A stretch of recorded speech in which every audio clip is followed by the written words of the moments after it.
Salut, c'est naze. Alors, la série, gros bazar, hein, gros bazar. Mais bon, je pense que avant de rentrer dans le pif du sujet, hein, euh, remontons un peu le temps, faisons un peu d'histoire. On a quelques Avant minutes. D'arriver à la série Sipler, il faut un peu étaler la pâte.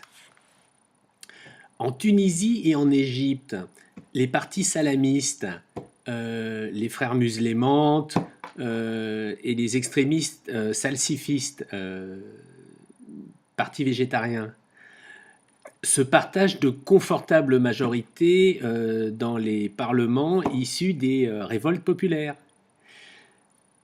Euh,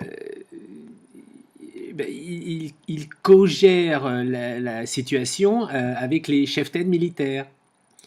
Dont ils sont bien contraints de respecter le rôle d'acteur économique, hein, puisqu'ils dominent. Et donc ainsi, ils s'éloignent insidieusement des revendications populaires euh, qui les ont menés au pouvoir. Donc,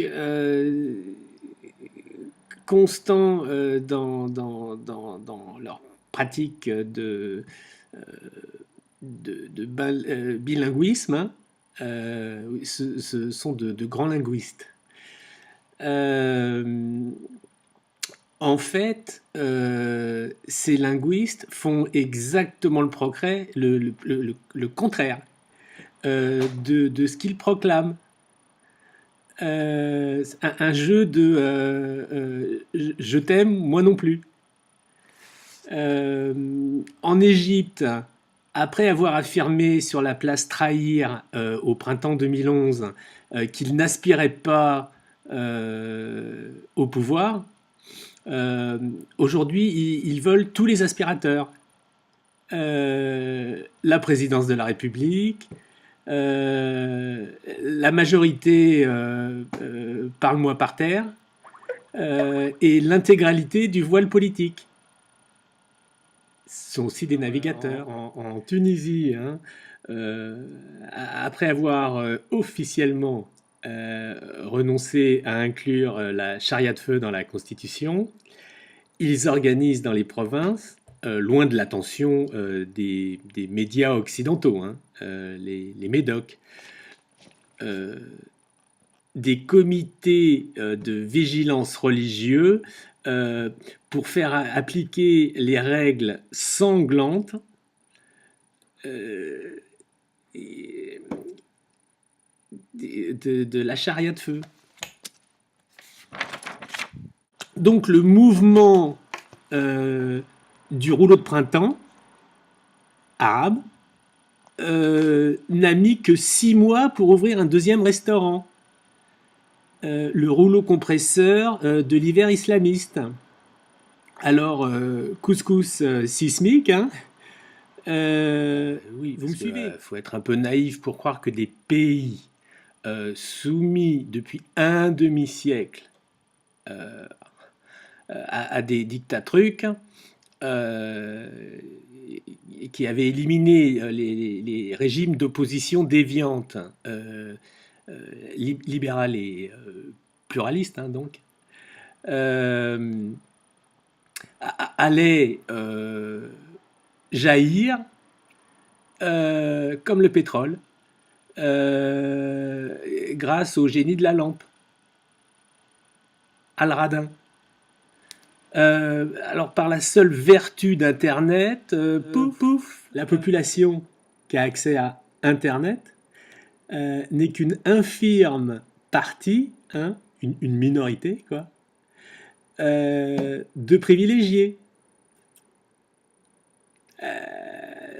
C'est comme ça dans les dictatrucs, hein. Euh, une fois passé le Godefroy de bouillonnement libertaire et l'agitation oranginesque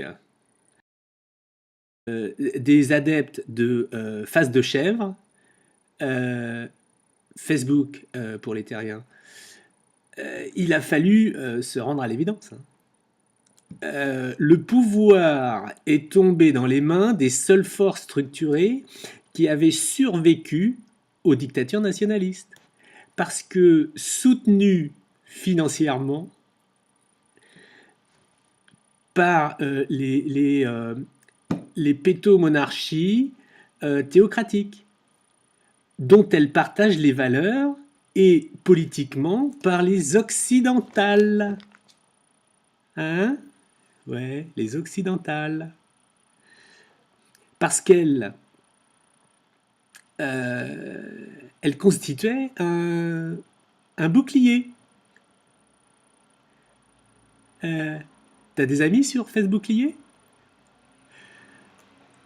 Contre l'influence du bloc de l'Est.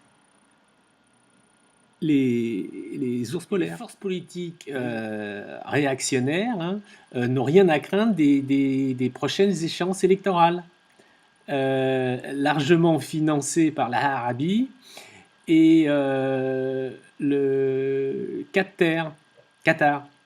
Le Liebig et le Yémen Tafrez. Alors là, eux, ils ont sombré dans la confusion. Après les forces de l'OTAN en importe le vent, outrepassant largement le mandat qui leur avait été confié par l'ONU, ont détruit le régime du peu recommandable colonel Kadhafi. Le pays se retrouve livré aux appétits de bandes et tribus rivales, bien décidées à défendre par les armes, fléchettes et lance-pierres, donc l'éphémère CNT, CNT, Conseil national de transition, porté au nu par l'ineffable Béa Shell, BHL. Donc, comme vous le voyez, c'est un sujet à multiples voilettes dans les pays musulmans-tolls. Le pute-parole français Bernard Harry Potter, grand Lévy de France, on va essayer de l'interviewer à un moment d'ailleurs, parce que ça vaudrait le coup, ça vaudrait le coup de barre. Bon, alors, reportage spécial oblige. On a vu un peu ce qui se passait au Liebig avec Kadhafi, c'est cuit. En Syrie Sipler, plus compliqué. Il y a les Wallabis qu'on sauté le pas, les Crudes, les Alaouiouis et la voiture jaune. Alors, apparemment, en Syrie Sipler,